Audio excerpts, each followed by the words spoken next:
social capital. Ìyá Bíbélì believes in witchcraft.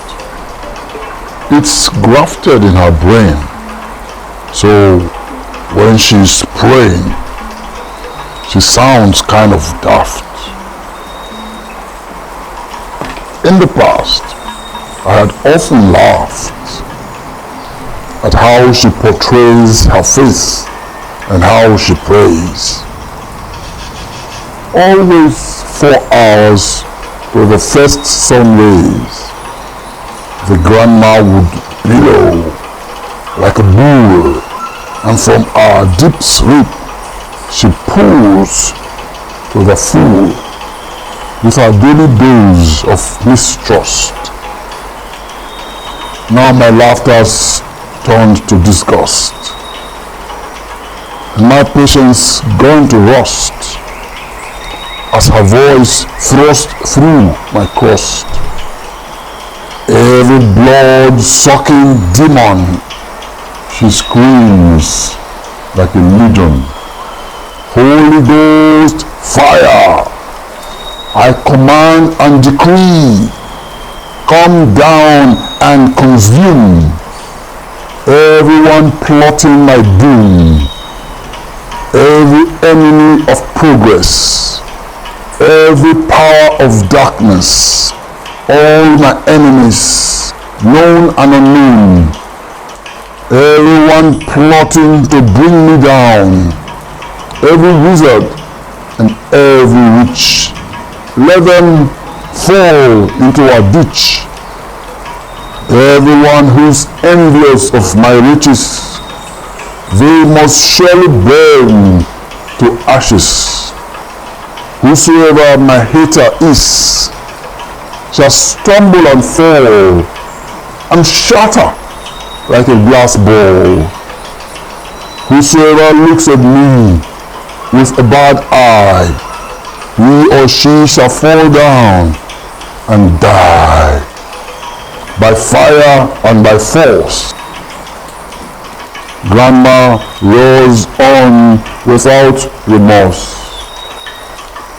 What happened to all the shouts of yesterday?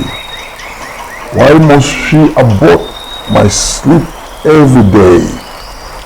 She reels off the same hit list at this most distressing decibel. She never forgets to add, every spiritual Jezebel. She might as well be ringing a bell, killing a piece of me every morning, and yet expecting me to offer a cheerful good morning. Does she think her Lord is deaf? Or is grandma simply scared to death? Seriously, grandma? Do you think you could have clocked 80 if anyone desired so badly to drink your blood like tea? One should rightly think this is the right age to transform, a time to breast the storm, like an eagle wearing a wisdom crown, soaring above fading memories and smiling down at the fearful folks of the town. But there she goes again, I imagine, sweating like rain.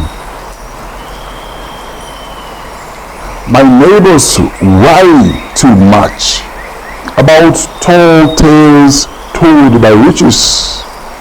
On that account, the area's full of frequent bleaches. They burn down bridges and build barriers with their prayers. I can't remember sharing 6 straight weeks without any nerves flaring. Before I moved in, I thought they were living in harmony. What an irony. Never thought belief in witchcraft was so prevalent. because my visits were rather frequent, and their cordial greetings quite charmed my earlobes, and their love for religious robes may have lowered the level of my probes. I've learned to be not so ignorant, and I'm on the last curve of being tolerant. These folks would freeze when we whistle at night, any minute past 8, and their eyes ignite with fright. And they fall silent when we mention witches in their midst. The older men are swift to get quite miffed, to wag a finger in your face and coldly ask you to leave their place. Conflicts and accusations are natives wherever fear of witches survives, and suspicion of witchcraft drives the narrative of our social capital, and such a sacred thing as praying. You can't blame me then if I walk further for something Bibeli sells, though she would deem me an enemy, leaving behind where she dwells, to buy sugar from far away when she has the same brand in her tray. But isn't it safer to stay away from people who presume enmity with every shadow they can't explain, just so they have no opportunity to complain?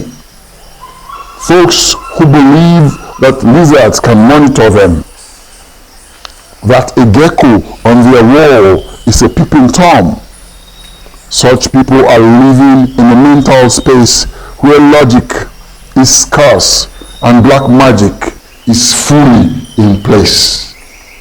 And you can't be too careful with them.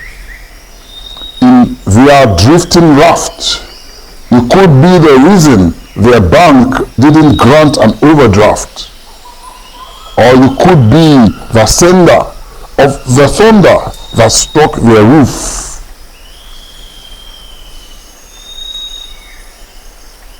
For something so unreal, how could you show proof?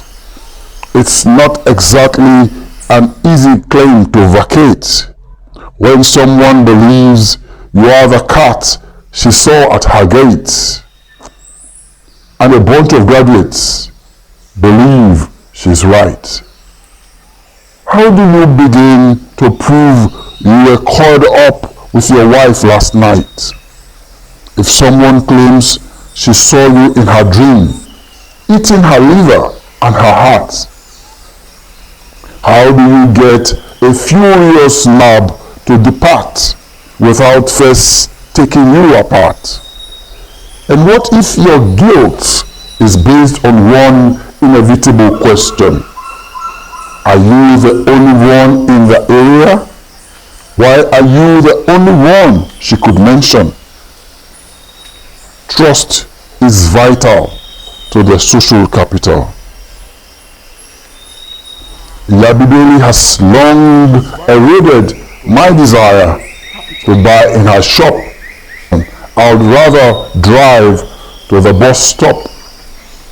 With all the holy screaming coming from her room, I could be the one she's urging her fire to consume.